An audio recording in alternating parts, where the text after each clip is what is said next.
ho, ho, who would go? Ho, ho, ho, who would go? Up on the housetop, click, click, click, down to the chimney with good Saint Nick. Look in the stocking of little Bill, oh, just see that glorious fill. Here is a hammer, lots of tacks, a whistle and a ball and a set of jacks.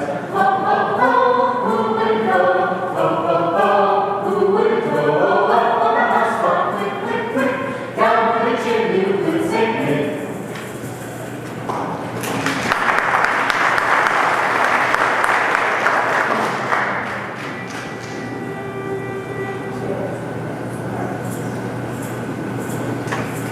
Good King Wenceslas looked out on the feast of Stephen, when the snow lay round about, deep and crisp and even. Brightly shone the moon at night, though the frost was cruel, when a poor man came in sight, carrying winter fuel.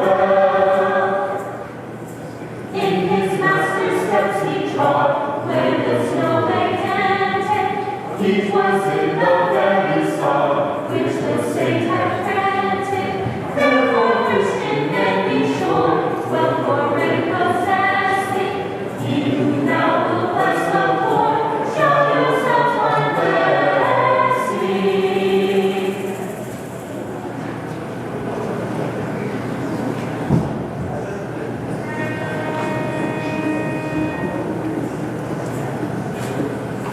I saw Christians go sailing in on Christmas Day, on Christmas Day. I saw Christians go sailing in on Christmas Day in the morning. The Virgin Mary and Christ were there on Christmas Day, on Christmas Day. The Virgin Mary and Christ were there on Christmas Day in the morning. And all the souls on earth shall sing on Christmas Day, on Christmas Day. And all the souls on earth shall sing on Christmas Day in the morning. And let us all rejoice on Christmas Day, on Christmas Day. And let us all rejoice on Christmas Day in the morning.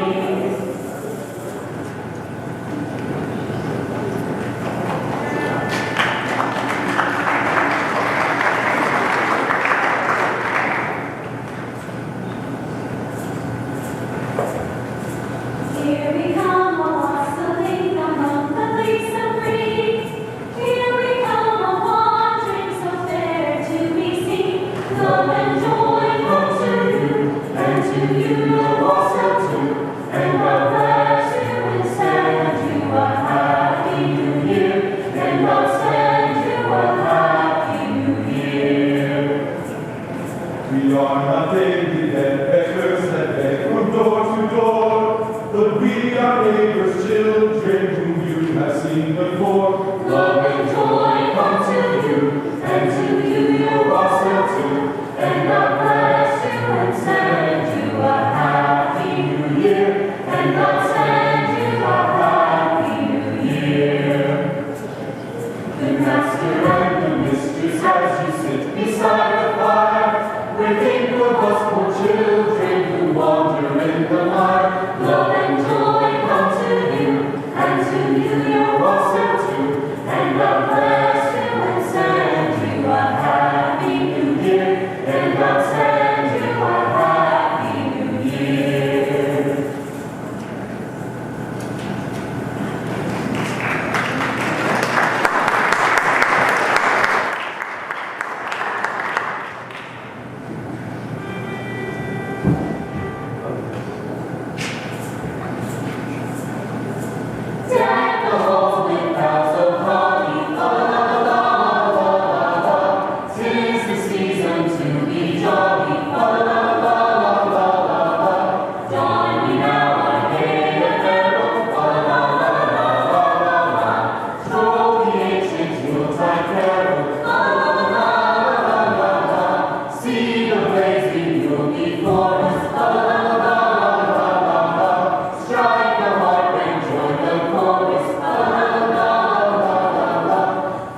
of the Uprising Theater Company, Shakespeare in the Pines, and I would like to thank you all for coming and supporting live theater. This really means a lot to us. Before we start, I should thank all of our sponsors who have helped us this year.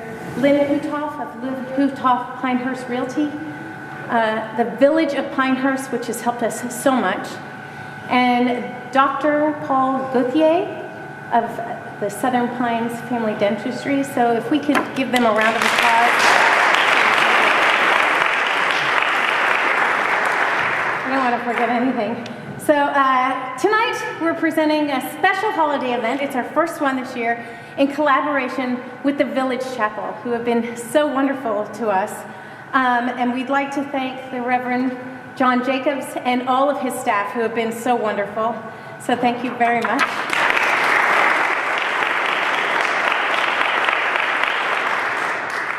Again, thank you for coming. And please enjoy Dickens and his Christmas carols.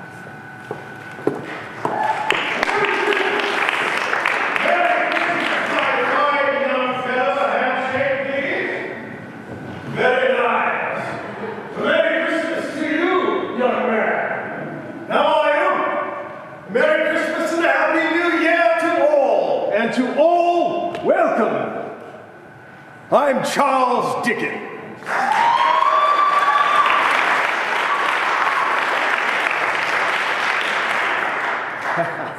Thank you. I have often been quoted as saying, "It is in this brief life of ours, it is sad to do almost anything for the last time."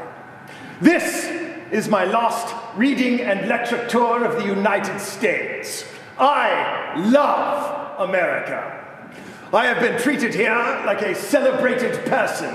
I have met your president and your members of Congress, and I dare say, congratulations on your independence. Well deserved. Well done. I am here tonight to relate my Christmas novella, A Christmas Carol. It is a story of redemption, a story of reclamation, a story of forgiveness, a ghost story. Ooh. So, ladies and gentlemen, lords and ladies, masters and mistresses, for your listening pleasure, A Christmas Carol. Marley was dead, to begin with. There is no doubt whatever about that. The registry of his burial was signed by the clergyman, the clerk, the undertaker, and chief mourner. Scrooge signed it, and Scrooge's name was good upon anything he chose to put his hand to. Old Marley was as dead as a doornail. Mind, I don't mean to say that I know of my own knowledge what there is particularly dead about a doornail. I might have been inclined myself to regard a coffin nail as the deadest piece of ironmongery in the trade, but the wisdom of our ancestors is in the simile, and my unhallowed hands shall not disturb it, or the country's done for. You shall therefore permit me to repeat emphatically that Marley was as dead as a doornail. Scrooge knew he was dead? Of course he did. How could it be otherwise? Scrooge and Marley were partners for I don't know how many years. Scrooge was his sole executor, his sole administrator, his sole assign, his sole friend, and his sole mourner. And even Scrooge was also dreadfully cut up by the sad event, but that he was an excellent man of business on the day of the funeral and solemnized it with an undoubted bargain. The mention of Marley's funeral brings me back to the point I started from. There is no doubt whatever that Marley was dead. This must be distinctly understood, or nothing wonderful can come from the story I'm going to relate. But Scrooge never painted out old Marley's name. There it stood, years afterwards, above the warehouse door, Scrooge and Marley. The firm's name was Scrooge and Marley. And sometimes people new to the business called Scrooge, and sometimes Marley. But Scrooge answered to both names. It was all the same to him. Oh, but he was a tight-fisted hand at the grindstone, Scrooge. A squeezing, wrenching, grasping, scraping, clutching, covetous old sinner. Hard and sharp as flint, from which no steel ever struck out a generous fire. Secret and self-contained and solitary as an oyster. He carried his own low temperature always about with him. He iced his office in the dog days and didn't thaw 1 degree at Christmas. External heat and cold had no influence on Scrooge. No warmth could warm him, no wintry weather chill him. The foulest weather didn't know how to have him. The heaviest rain and snow and hail and sleet could boast of the advantage over him in only one respect. They often came down handsomely, and Scrooge never did. No one ever stopped him on the street to say with gladsome looks, "My dear Scrooge, how are you? When are you coming to see me?" Even the blind men's dogs seemed to know him, and when they saw him coming on, would tug their masters up into doorways or up courts, and then would wag their tails as if they said, "No eye at all is better than an evil eye, dark master." But what did Scrooge care? This is what he liked. To edge his way along the crowded paths of life, warning all human sympathy to keep its distance. Once upon a time, of all the good days of the year, on Christmas Eve, old Scrooge sat busy in his counting house. The door of his counting house was open that he may keep an eye on his clerk, Bob Cratchit, who, in a dismal little cell beyond, a sort of tank, was copying letters.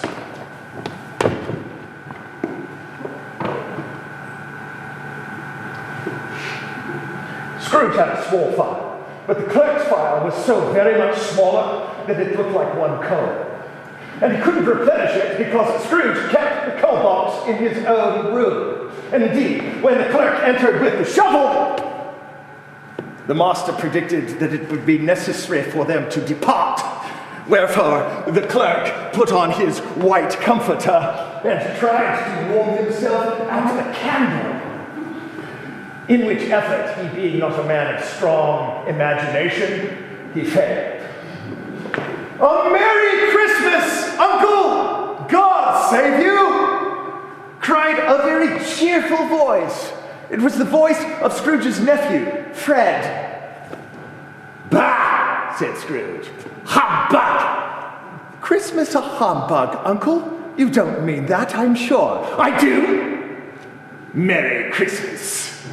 What right have you to be merry? What reason have you to be merry? You're poor enough." "Why then, what right have you to be dismal? What reason have you to be morose? You're rich enough." "Bah!" said Scrooge, and followed it up with another humbug. "Don't be cross, Uncle. What else can I be when I live in such a world of fools as this? Merry Christmas! Out upon your Merry Christmas! What's Christmas time to you but a time for paying bills without any money? A time for finding yourself a year older but not an hour richer? If I could work my will, every idiot that goes about with Merry Christmas on his lips should be boiled in his own pudding and buried with a stake of holly through his heart. He should. Uncle, nephew! It's me keep Christmas in my own way and you keep it in yours. Keep it. But you don't keep it. Let me leave it alone then. Much good may it do you. Much good has it ever done you. There are many things in this world from which I might have derived good, Uncle, for which I have not profited. I dare say Christmas among the rest. But I am sure I've always thought of Christmas time when it has come around, apart from the veneration due its sacred name and origin, if anything belonging to it can be apart from that, as a good time, as a kind, forgiving, charitable time.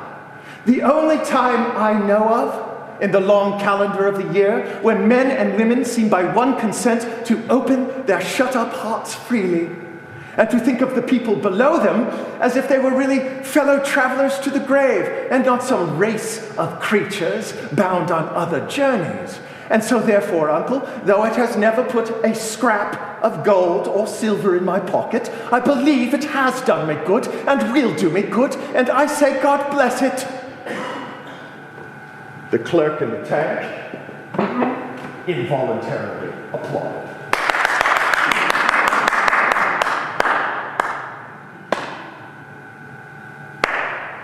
Being instantly sensible of the impropriety, he poked the fire and extinguished the lost frail spark forever. Another sound from you, sir, and you'll keep your Christmas by losing your situation. You, nephew, you're quite a powerful speaker, sir. I wonder you don't go into politics. Oh, don't be angry, Uncle. Come dine with us tomorrow. Scrooge said that he would see him in H-E-L. Well, indeed he did. He went the full length of that expression and told him that he would see him in that extremity first. But why, Uncle? Why? Why? Why did you get married? Because I fell in love. Because you fell in love, growled Scrooge, as if this were the only thing more ridiculous than a Merry Christmas. Bah! Humbug! I have never asked anything from you. I have never wanted anything from you. Why cannot we be friends? Good afternoon, sir! I am sorry with all my heart to find you so resolute. I've never had any quarrel with you to which I have been a party, but I have made the trial in homage to Christmas, and I shall keep my Christmas humor to the last, and so a Merry Christmas, Uncle. Bah! Humbug! And a Happy New Year. Good afternoon, sir! Scrooge's nephew walked out without an angry word. Scrooge's clerk, in letting his nephew out, let two other people in. They were portly gentlemen, pleasant to behold, and now they stood with their hats off in Scrooge's office. They carried books and papers in their hand and bowed to him. Scrooge and Marley's, I believe, said one of the gentlemen, referring to the list. Have I the pleasure of addressing Mr. Scrooge or Mr. Marley? Mr. Marley has been dead these 7 years. He died 7 years ago, this very night. Well, I'm sure his liberality is well represented in his surviving partner. But at this good season of the year, Mr. Scrooge, we find it more than usually desirable that we should make some slight provisions for the poor and destitute, who suffer greatly at this time. Many thousands are without common necessaries, sir, and many hundreds of thousands are without common comforts, sir. Are there no prisons? Oh, well, yes, plenty of prisons, yes.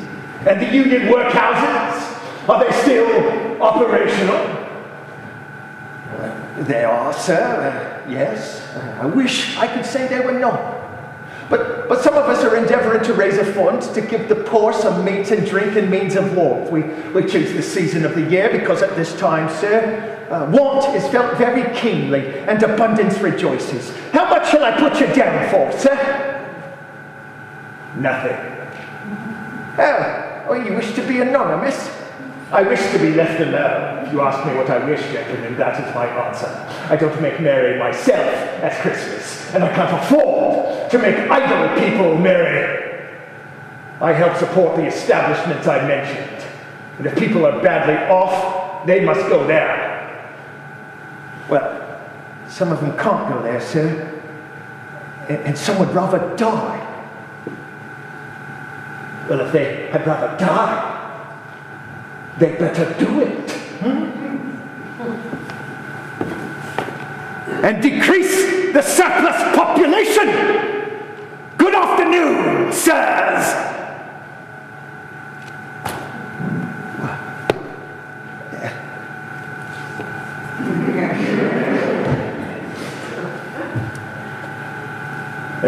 At length, the time for shutting up the counting house arrived. With an ill will, Scrooge dismounted from his stool and tacitly admitted to the fact to the expected clerk, who instantly snuffed his candle out and put on his hat. "You'll want the whole day tomorrow, I suppose?" "If quite convenient, sir." "It's not convenient. It's not fair. If I was to stop 1/2 a crown for it, you'd think yourself ill-used. And yet you don't think me ill-used. When I pay a day's wages for no work." The clerk reminded him that it was only once a year. Ha! It's a poor excuse for robbing a man's pockets every 25th of December. But you'll need the whole day, I suppose. Be here all the earlier next morning. The clerk promised that he would, and Scrooge walked out with a growl. The office was closed. Scrooge walked over. He was bending into the icy wind. He lived in chambers that once belonged to his deceased partner. There were gloomy sets of rooms. The house was old enough now, dreary enough, but no one lived in it but Scrooge, all the other rooms being let out as opposite. The yard was so dark that even Scrooge, who knew its every stone, was afraid to grope with his hands. The fog and frost so hung on the house that it seemed as if the genius of the weather sat in mournful meditation on the threshold. Now, it is a fact that there was nothing at all particular about the knocker on the door, except that it was very large. It is also a fact that Scrooge had seen it night and morning during his whole residence in that place. Let it also be borne in mind that Scrooge had not bestowed one thought on Marley since last his mention of his 7 years dead partner that afternoon. Then let any man explain to me, if he can, how it happened that Scrooge, with his key in the lock of the door, saw in the knocker of the door, not the knocker, but Marley's face. Marley's ghostly face. As Scrooge looked fixedly at this phenomenon, it was a knocker again. His blood was conscious of a terrible sensation which had been a stranger from infancy, but he put his hand on the key he had relinquished, turned it sturdily, and walked in, and lighted his candle.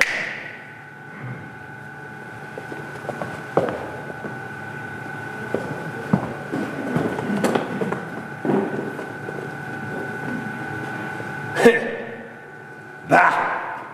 Humbug! Being thus satisfied, he closed the door, locked himself in, double locked himself in, which was not his custom. Thus secure against surprise, he took off his cape, he took off his cravat, he put on his dressing gown and slippers and nightcap and sat down before the fire.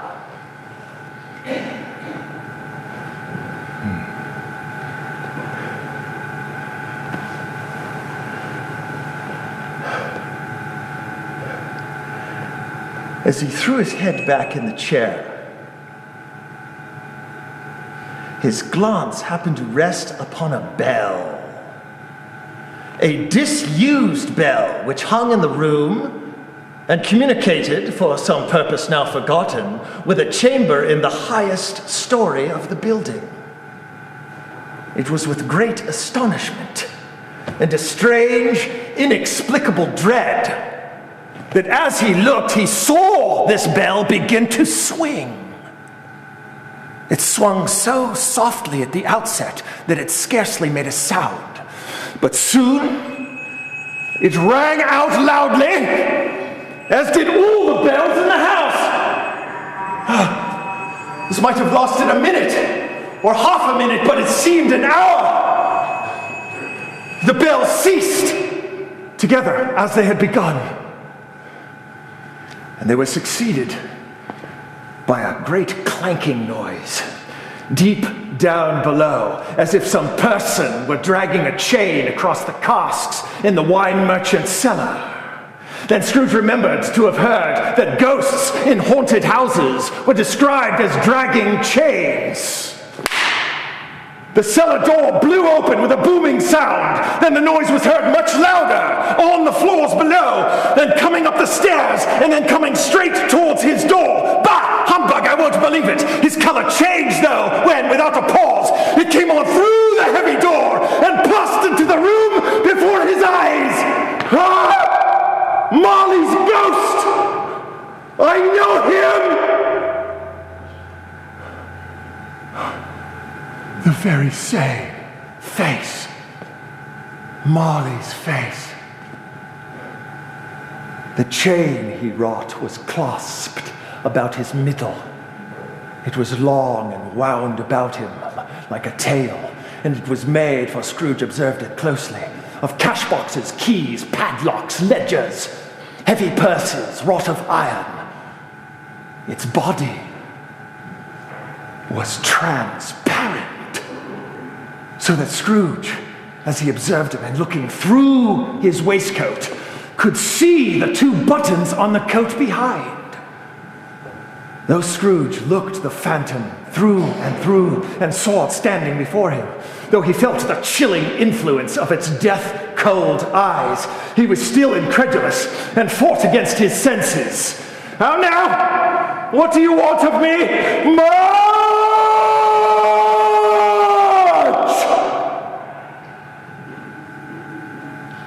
It was Marley's voice, no doubt about it.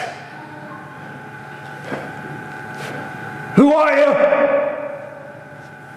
In life, I was your partner, Jacob Marley. Can you sit down? I can. We'll do it then. The ghost sat on the opposite side of the fireplace, as if he were quite used to it, and exclaimed, "You don't believe in me?" "I don't." "Why do you doubt your senses?" "Because a little thing affects them. A slight disturbance of the stomach makes them cheats. You could be a bit of undigested beef, or a blot of mustard, a crumb of cheese, a fragment of an underdone potato. There's more of gravy about you than grave, whatever you are." The ghost sat perfectly motionless. Its hair was still agitated, as from the vapors from a hot oven. "Bah! Humbug, I tell you! Humbug!" At this, the spirit raised a frightful cry and shook its chain with such a dismal and appalling noise. Oh, the Scrooge held tight to his chair to save himself from falling into a swoon. How much greater was his horror when the ghost, unwrapping a bandage from round its head, as if it were too warm to wear indoors, its lower jaw dropped down upon its chest. "Ah, mercy! Dreadful spirit! Why do you come to me? Do you believe in me or not?" "I must. I do. Yes, I do. But why do spirits walk the earth? And why do they come to me?" it is required of every man that the spirit within him should walk abroad among his fellow men and travel far and wide. And if that spirit goes not forth in life, it is condemned to do so after death. It is doomed to wander through the world. Oh, woe is me, witnessing what it cannot share, but might have shared on earth, and turns to happiness.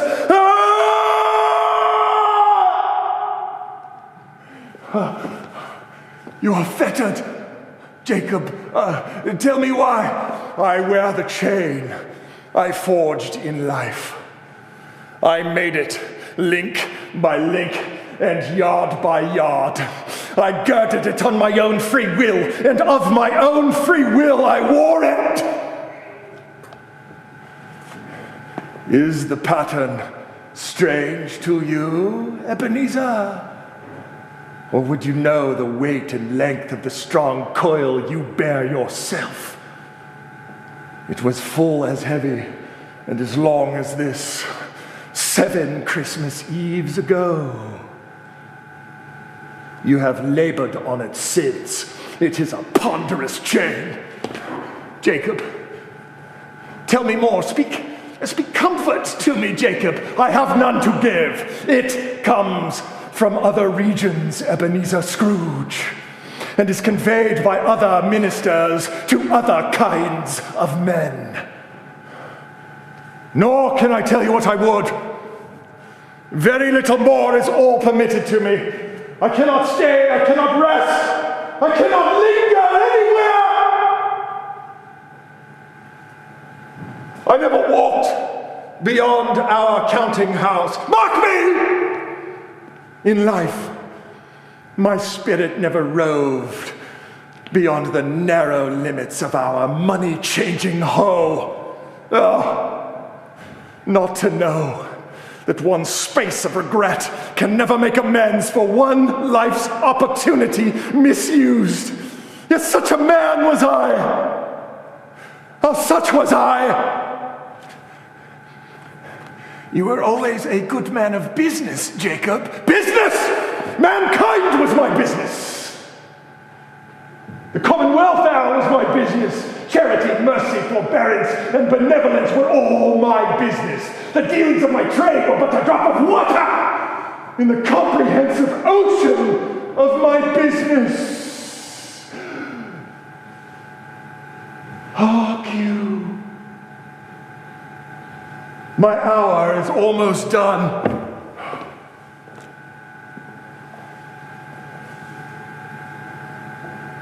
I come here tonight, Ebenezer, to warn you that you may yet have a chance and hope of escaping my fate.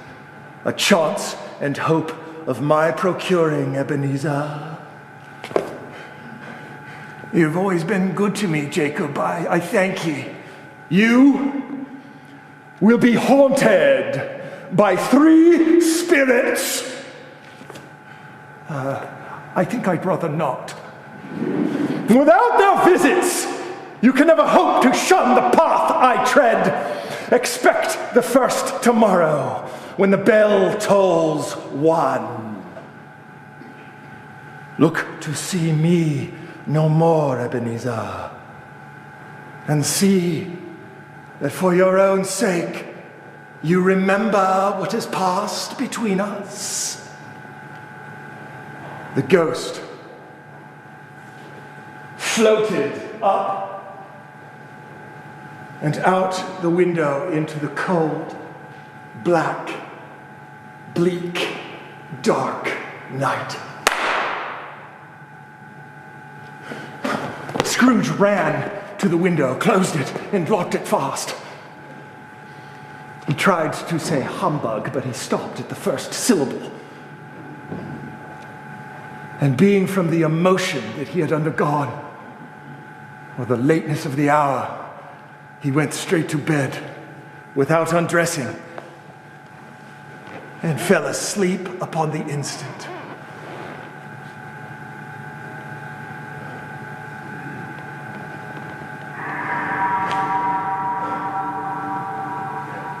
Scrooge woke, startled, to the sound of a bell now tolling a melancholy one. Lights flashed up in the room upon the instant, and Scrooge found himself face to face with the unearthly visitor.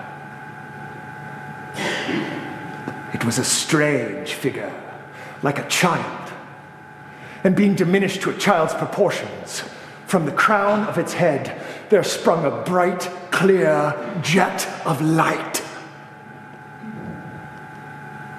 which was light at one instant and another time was dark, and so the spirit fluctuated itself in its distinctness. Are you the spirit, sir, whose coming was foretold to me? I am. Who and what are you? I am the ghost of Christmas past. Long past? No, your past. The things you will see with me are but shadows of the things that have been.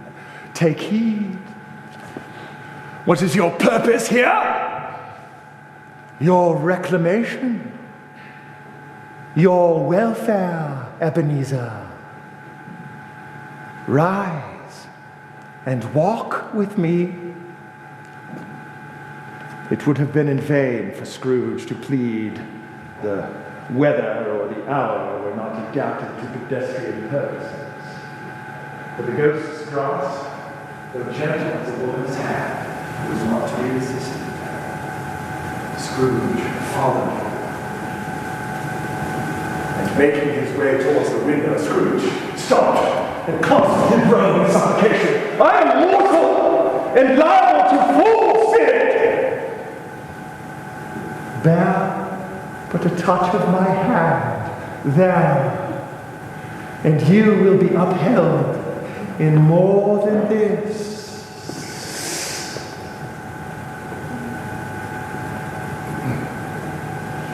As these words were spoken, Scrooge and the spirit passed through a wall.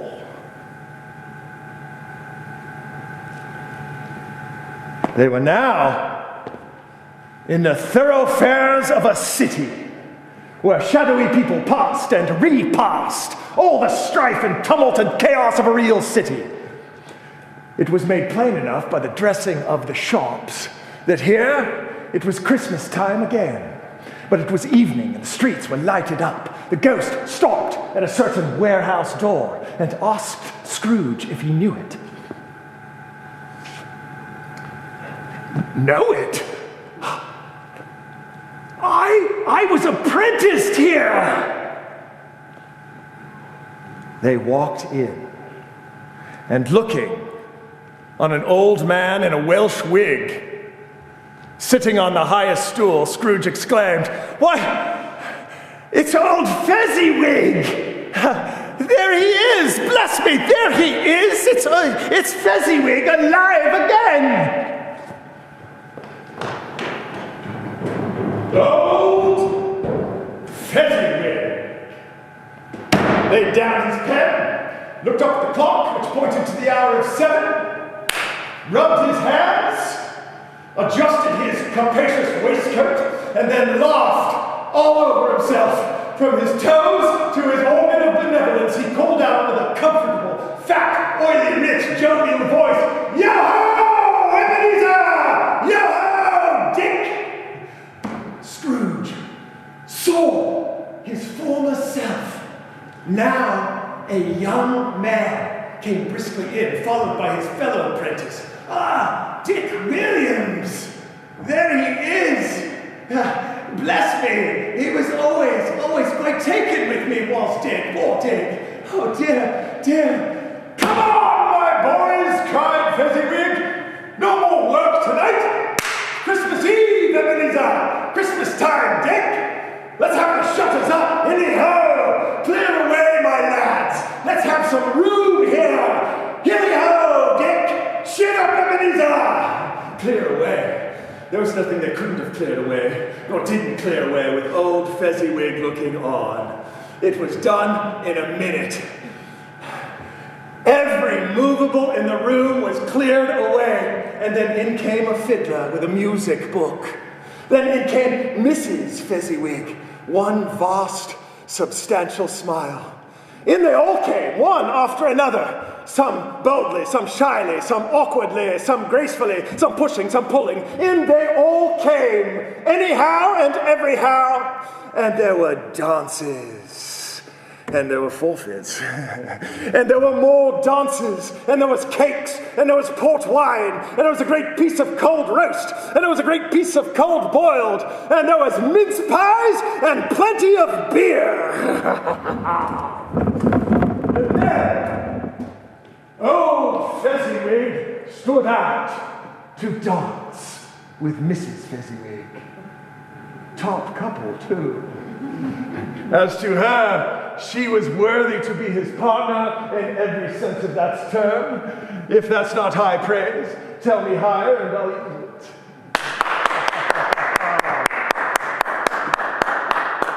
When the clock struck 11, this domestic ball broke up.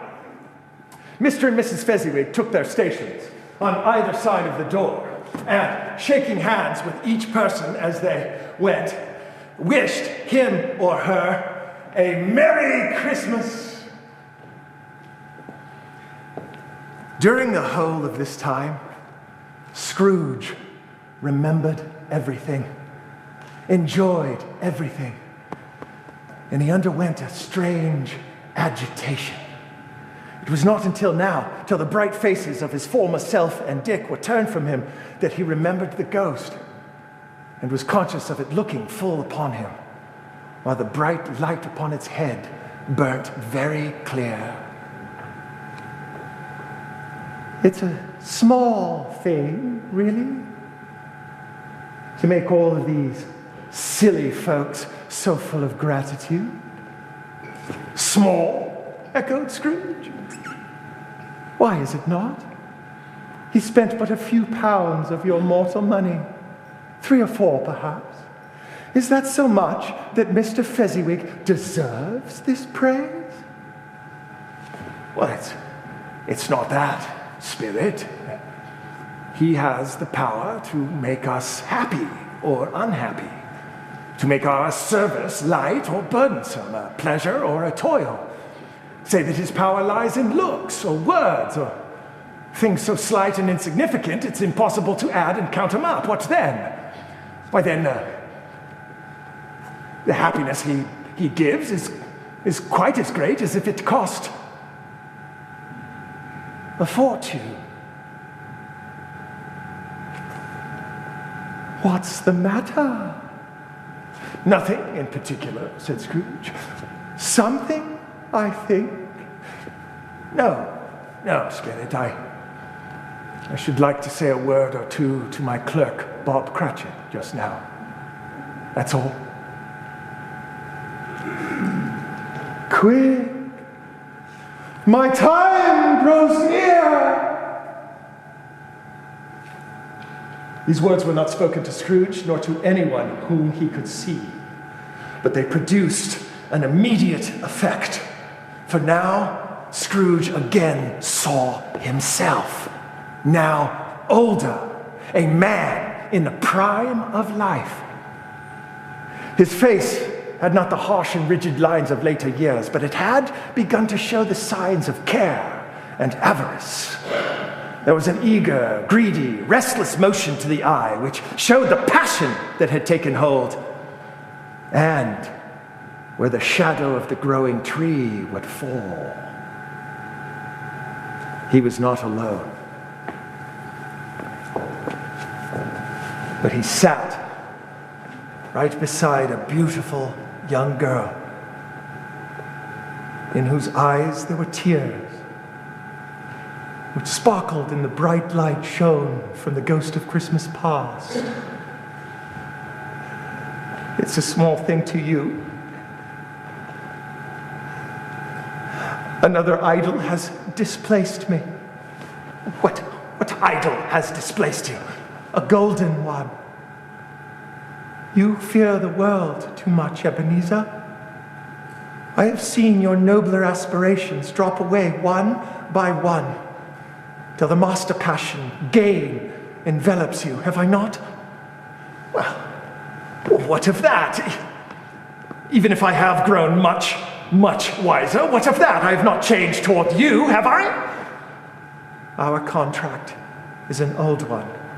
It was made when we were both poor and content to be so, until, in good season, we could change our worldly fortune with patient industry. You are changed. When it was made, you were another man. Have I ever sought release from our engagement? In words, no, never. In what, then? In a changed nature? In an altered spirit? Tell me, would you seek me out and try to win me now? A dowerless girl? No. You who measure everything by gain. I release you with a full heart for the love of him you once were. May you be happy, Ebenezer, in the life you have chosen.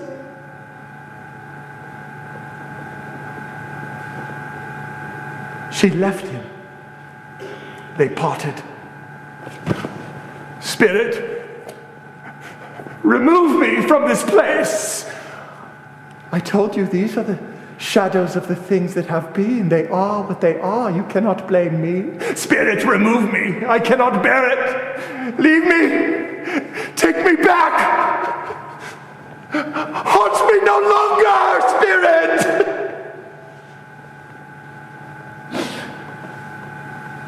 And with this, the spirit vanished.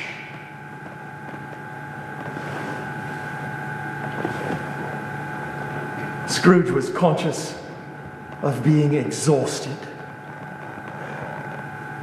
He was also conscious of being in his own bedroom and being hardly able to reel the sheets. He sank into a heavy sleep.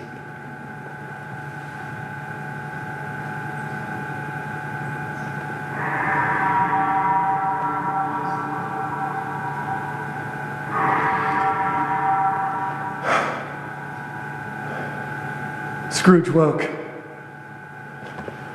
In his own bedroom, there was no doubt about that. But it, and his own adjoining sitting room, into which he shuffled in his slippers, being attracted to a great light there, had undergone a surprising transformation. The walls and ceiling were so hung with green that it looked a perfect grove.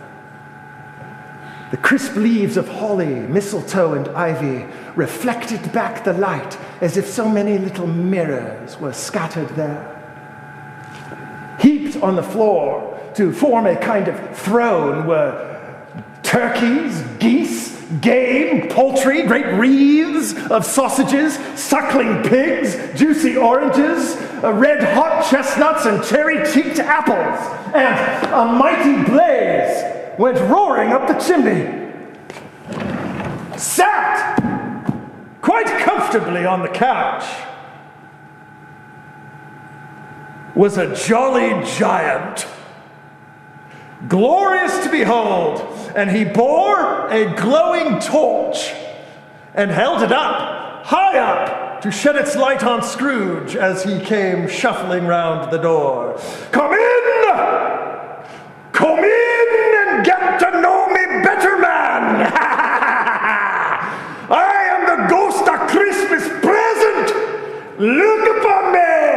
Have you ever seen the likes of me before? Never. There are some on this earth of yours, Ebenezer, who claim to know us spirits, who do their deeds of ill will, hatred and bigotry in our name. Know that, Ebenezer, and charge their doings on themselves, not us. Spirit, conduct me where you will. If you have aught to teach me, let me profit by it. Oh! Touch me robe! And off they went like lightning, through to the foss, to the good Christian's presence road, and on they went, through town, through city, through dale, through mountains, through metaphysical realms, and came at last to Bob Cratchit's house on a snowy Christmas morning. The ghost stopped at the threshold, smiled, and blessed Bob Cratchit's dwelling with the sprinklings of its torch. Imagine that. Bob, who had but 15 bob a week himself. He pocketed on Saturdays but 15 copies of his Christian name. And yet the ghost of Christmas present blessed his 4-roomed house. And then uprose Mrs. Cratchit, dressed out but poorly in a twice-turned gown, but brave in ribbons, which were cheap and made a goodly show for 6pence. She laid out the cloth and was assisted by Belinda Cratchit, the second of her daughters, also brave in ribbons, while Master Peter Cratchit plunged his fork into the saucepan of mashed potatoes. Then 2 more Cratchits, a boy and a girl, came tearing in, screaming that outside the baker's they had smelt the goose and knew it to be their own. Well, what has ever got your precious father then? Said Mrs. Cratchit. Here comes father now, said Peter Cratchit, and in came Bob Cratchit, in his threadbare clothes, darned up and polished to look seasonable, with Tiny Tim upon his shoulder. Alas, for Tiny Tim, he bore a little crutch, and his limbs were supported by an iron frame. The 2 young Cratchits hustled Tiny Tim off to the washhouse that he might hear the pudding singing in the copper. Mrs. Cratchit said, "How did little Tiny Tim behave today, Bob?" "Good as gold," said Bob Cratchit. "Better. He somehow gets thoughtful, sitting by himself so much, and thinks the strangest things you ever heard. He told me coming home that he hoped the people saw him in the church because he was a cripple, and it might be pleasant for them to remember upon Christmas Day who made the lame beggars walk and blind men see." Bob's voice was tremulous when he told them this, and trembled even further when he said that Tiny Tim was growing strong and hearty. His active little crutch was heard upon the floor, and back came Tiny Tim before another word was spoken, and he was escorted by his brother and sister upon his little stool by the fire, while Master Peter Cratchit and the 2 ubiquitous young Cratchits went off to fetch the goose, with which they soon returned in high procession. There never was such a goose. Bob Cratchit said that he believed there never was such a goose cooked. The tenderness and flavor, size and cheapness were the themes of universal admiration, eked out by apple sauce and mashed potatoes. It was a sufficient dinner for the entire family, God bless. Bob Cratchit said, and calmly too, that he regarded it as the greatest success achieved by Mrs. Cratchit since their marriage. Mrs. Cratchit said that now the weight was off her mind, she confessed that She had her doubts about the quantity of flour. At last, the dinner was done, the cloth was cleared, the hearth was swept, the fire made up, a jug with a compound being tasted and considered perfect. A shovelful of chestnuts went upon the fire, and apples and oranges upon the table. Bob proposed. A Merry Christmas to us all, my dears. God bless. God bless us, everyone, said Tiny Tim, last of all. He sat very close to his father's side upon his little stool. Bob held his withered little hand in his, as if he loved the child and wished to see him by his side and dreaded that he should be taken from him. Spirit, said Scrooge, with an interest he had never felt before. Tell me, will Tiny Tim live? If these shadows are not altered by the future, the child will die. No, Spirit, no, kind Spirit. Say that he shall be spared. If these shadows are not altered by the future, none but us spirits shall find him here. But what of that? If he be like to die, well, then he better do it and decrease the surplus population. Scrooge bowed his head to hear his own words quoted by the ghost, and he was overcome with penitence and grief. Man, said the ghost, if man you are in heart, not adamant, forbear that wicked cant till you have discovered what the surplus is and where it is. It may be, Ebenezer, that you, in the eyes of heaven, are more worthless and less fit to live than millions like this poor father's child. Scrooge bowed under the ghost's rebuke, and trembling, he cast his eyes upon the ground. He lifted them quickly, though, upon hearing his own name. Mr. Scrooge, said Bob Cratchit. I'll give you Mr. Scrooge, the founder of the feast. The founder of the feast, indeed, said Mrs. Cratchit. I wish I had him here. I'd give him a piece of my mind to feast on, and I hope he'd have a good appetite for it, too. My dear, it's Christmas Day, the children. It's Christmas Day, indeed, when one drinks the health of such an odious, hard, unfeeling old man as Mr. Scrooge. You know he is, Robert. No one knows it better than you, poor fellow. My dear, Christmas Day.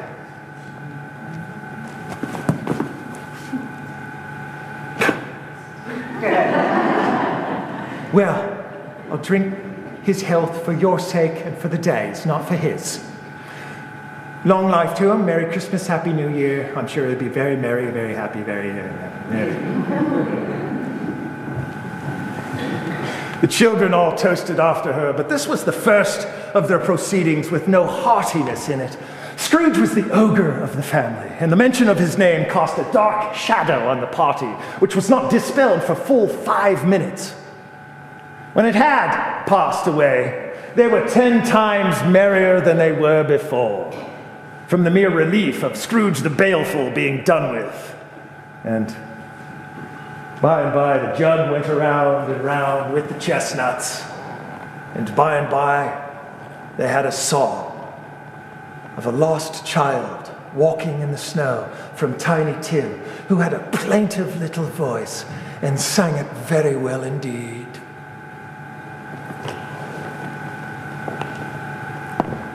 There was nothing of high mark here.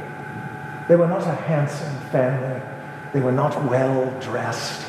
Their shoes were far from being waterproof. Their clothes were scanty. But they were happy. grateful and pleased with one another and contented with the time. And even as they faded, looking happier yet in the bright sparklings of the ghost's torch at parting, Scrooge kept his eye upon them, and especially on Tiny Tim unto the last. It was a great surprise to hear a hearty laugh. It was even greater surprise to Scrooge to find himself in a bright, gleaming room with the ghost standing, smiling by his side and looking at his nephew with approving affability.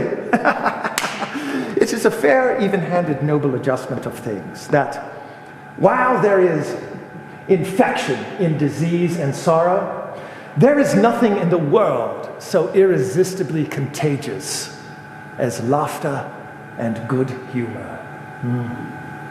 When Scrooge's nephew laughed like this, Scrooge's niece by marriage, Sarah, laughed as heartily as he.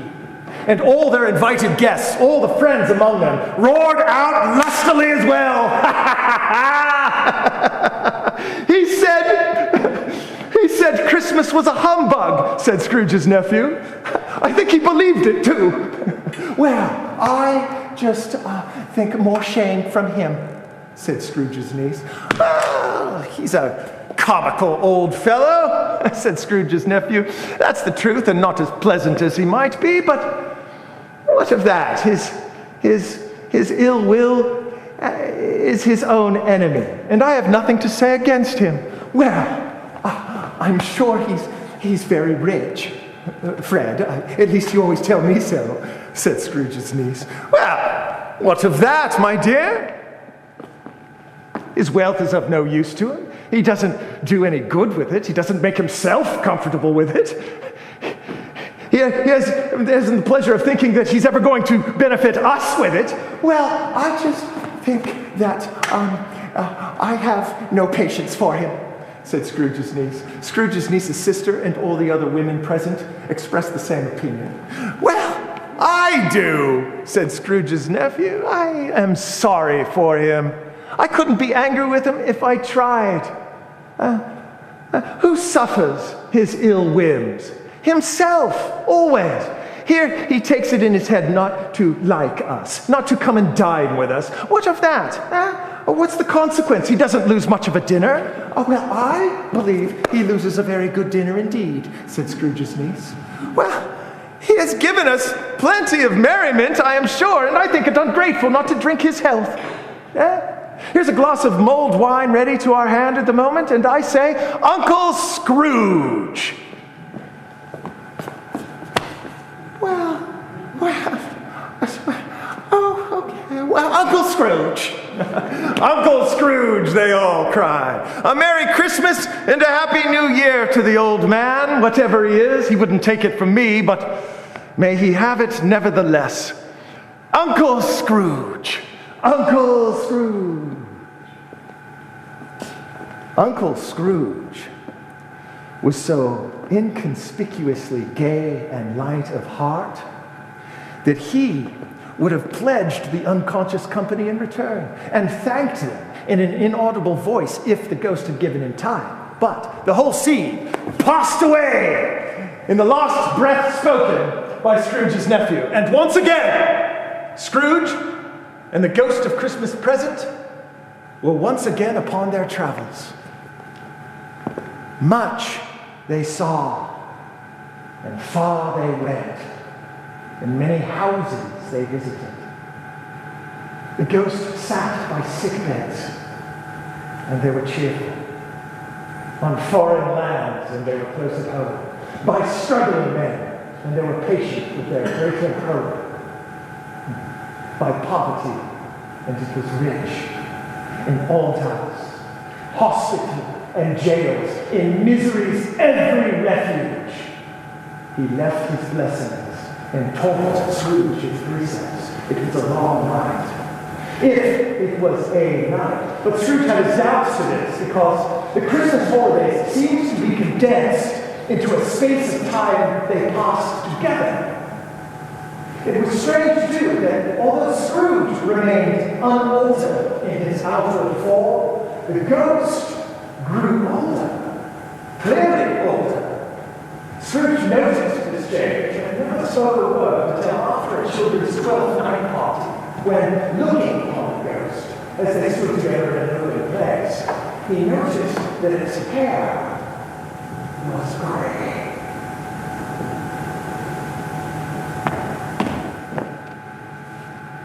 Our spirits' lives so short.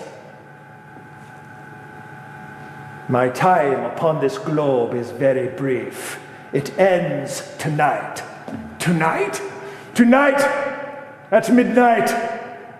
Hark! The time draws near.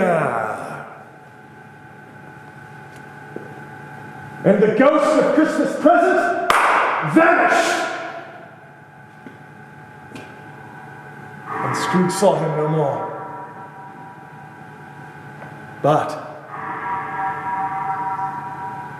he remembered the prediction of Jacob Marley, and lifting up his eyes, he beheld a phantom, draped and hooded, coming like a mist upon the ground toward him. I am in the presence of the ghost of Christmas yet to come. The spirit made no reply, but lifted up its hand and pointed. You are here to show me shadows of the things that have not happened, but will happen in time before us. Is that so, spirit? The upper portion of its garment contracted for an instant in its folds, as if the spirit inclined its head. That was the only answer he received. Although well used to ghostly company by this time, Scrooge feared the silent shape so much that his legs trembled beneath him, and he found that he could hardly stand when he prepared to follow it. The ghost paused a moment, as observing his condition and giving him time to recover. Ghost of the future! I fear you more than any scepter I have seen. But since I know your purpose is to do me good, and since I wish to live to be another man from what I was, I am prepared to bear you company and do it with a thankful heart. Will you not speak to me? The ghost made no reply, but lifted up its hand and pointed onward before them. Lead on, spirit, lead on. The night is waning fast. The time is precious to me, I know. Lead on, spirit, lead on. The ghost moved away as it had come toward him. And Scrooge followed in the shadow of his dress, which bore him up, he thought, and carried him along. They hardly reached the city when Scrooge stopped. In fear, and recoiled, and found that the scene had changed. They were now in a dark, empty house, a black, dank chamber. The ghost of Christmas yet to come stood by his side and pointed down to a bed. A bare, uncurtained bed on which, under a ragged sheet, there lay an unwatched, unwept, and uncared for body of a plundered, unknown man. Scrooge thought, what if this man could be raised up now? What would be his foremost thought? Avarice? Hard-dealing, gripping cares? They brought him to a rich end, truly. Here he lay in a dark, empty house, where not a man, a woman, or a child could say that he was kind to me for this or that, and for the memory of that one kind word, I will be kind to him. Spirit, this is a fearful place. In leaving it, I will not leave the lessons that it teaches. Trust me. Let us go. Show me some tenderness attached to a death, or this dark chamber will forever be present to me. The ghost conveyed Scrooge to several streets familiar to his feet. And as he went along, Scrooge looked here and there to find himself, but nowhere was he to be seen. They came and walked in to old Bob Cratchit's house, the dwelling they had visited before, and found Mrs. Cratchit and the two children sitting by the fire. And they were very quiet indeed. The noisy little Cratchits were still as statues and sat in the corner looking up at Peter Cratchit, who bore a book before him. Mrs. Cratchit and her daughters were busy with their sewing, but sure, it was very quiet indeed. Mrs. Cratchit put down her work and lifted her hand to her eyes. The color hurts my eyes. They're better now. They get weak in the candlelight. And I would not wear weak eyes for your father when he comes home for all the world. It must be near his time. Past it, rather, Mother, said Peter Cratchit. But I think Father, he walks much slower these last few evenings, Mother. I have known him to walk with Tiny Tim upon his shoulder very fast indeed. But he was so light to carry.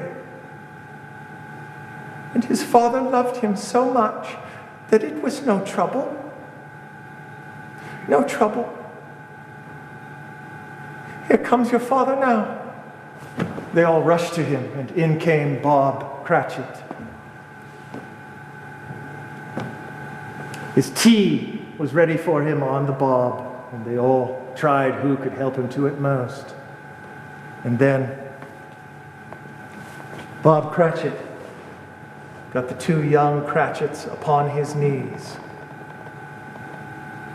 and they laid each child a little cheek upon his face, as if to say, "Don't be grieved, poor father."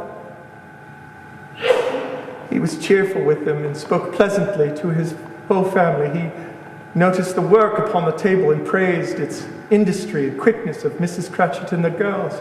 "It'll be done much before Sunday," he said. "Sunday. Then you went to the grave today, Robert?" "Yes, my dear. I wish you could have gone. It would have done you good to see how green the place was. But you'll see it often enough. I told him we would walk there on Sunday. My little child! My little child!" He broke down all at once. He couldn't help it. If he could have helped it, he and the child were perhaps farther apart than they were. Mrs. Cratchit kissed him. His daughters kissed him. The two young Cratchits kissed him. The spirit of Tiny Tim, thy childish essence, was from God.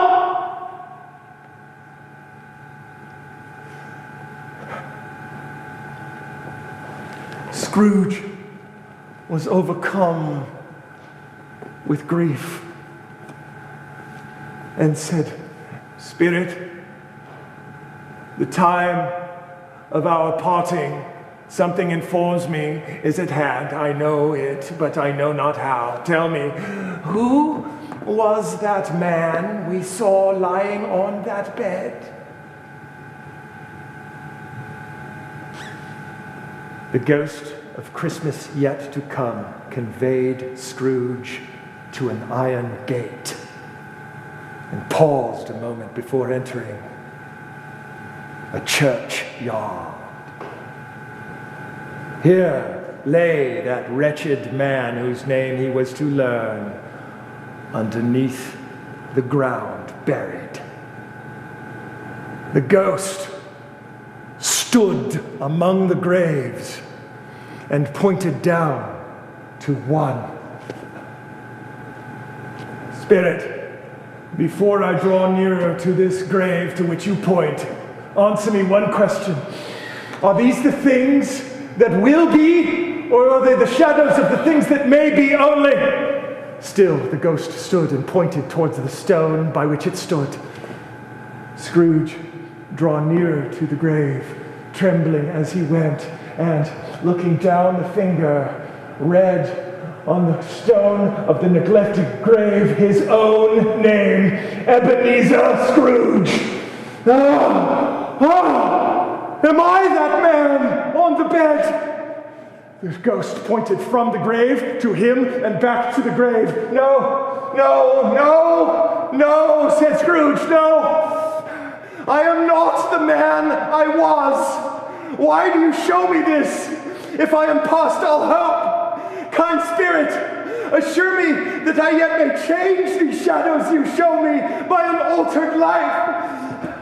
I will honor Christmas in my heart and try to keep it all the year I will live. In the present, the past, and the future, the spirit of all three shall strive within me, and I will not shut out the lessons that they teach. Oh, tell me that I may sponge away the writing upon the stone. He lifted up his hands in a lost prayer to have his fate reversed, and saw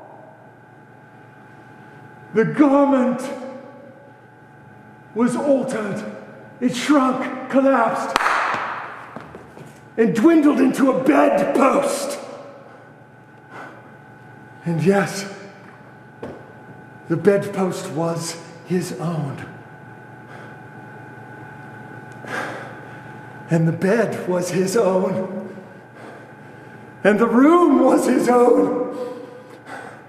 Best and happiest of all, the time before him was his own to make amends in. Glorious! Glorious!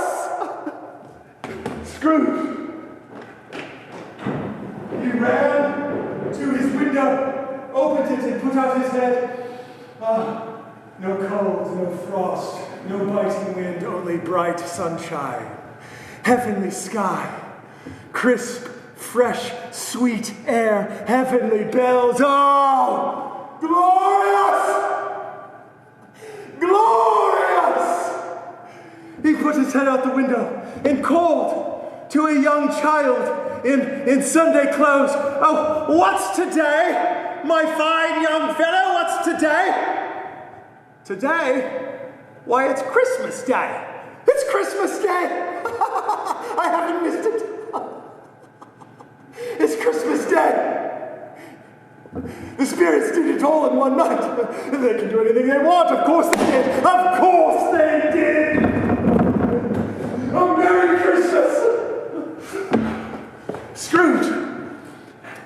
He dressed himself in all his best. And at last, he got out into the street. By this time, the people were all pouring forth, just as he had seen them, with the ghost of Christmas present. And he regarded each person with a glorious smile. He was so irresistibly pleasant, in a word, that 3 or 4 gentlemen said, good morning, sir. A Merry Christmas to you, sir.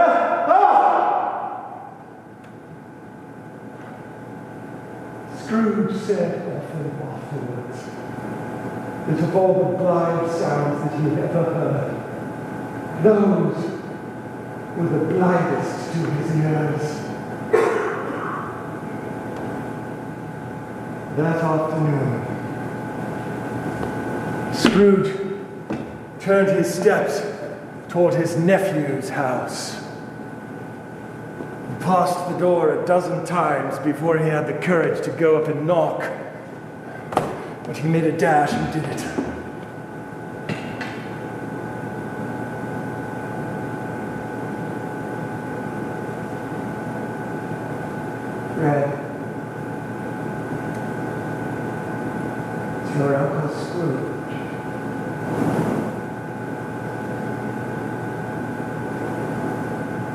come to dinner, Fred? Will you let me in? Let him in. It's a marvel he didn't shake his arm off. They were home in 5 minutes. Nothing could be heartier. Wonderful forgiveness. Wonderful games, wonderful party, wonderful unanimity, wonderful happiness. But Scrooge was early at the office next morning. Oh, he was early there. If only he could be there first and catch Bob Cratchit coming in late. And he did it. Yes, he did. When the clock struck 9, no Bob. 1:15, no Bob. He was 18 and a half minutes behind his time. Scrooge sat comfortably in his counting house with his door open that he might catch Bob Cratchit coming in late. And Bob Cratchit's hat was off before he opened the door, and he was on his little stool in an instant, in a jiffy, hammering away with his pen as if he were trying to overtake the hour of 9. "Hello!" said Scrooge in his accustomed voice, as near as he could feign it. "What mean you, sir, by coming in here at this hour of the day?" I am very sorry, sir. I am behind my time." "You are? Yes, I think you are. Step this way, sir, if you please." "I am very, very sorry, sir. It won't be repeated. I was making rather merry yesterday, sir." "Now, I'll tell you what, my friend. I'm not going to stand for this sort of thing any longer. Therefore, I'm about to raise your salary. A Merry Christmas, Bob! A merrier Christmas than I have given you in many a year. I will raise your salary, and I will endeavor to assist your struggling family. And we're going to talk about your situation, Bob, this afternoon over a Christmas bowl of smoking Bishop, Bob. Make up the fire and buy another scuttle box before you dot another I, Bob Cratchit." Scrooge kept his word, and infinitely more. And to Tiny Tim, who did not die, he was a second father. He became as good a friend, as good a master, as good a man as the good old city knew, or any other good old city, town, or borough in this good old world. It was always said of him that he knew how to keep Christmas well. Any man alive had that knowledge. May that truly be said of us, and all of us. And as Tiny Tim observed, God bless us, everyone. Thank you.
Well,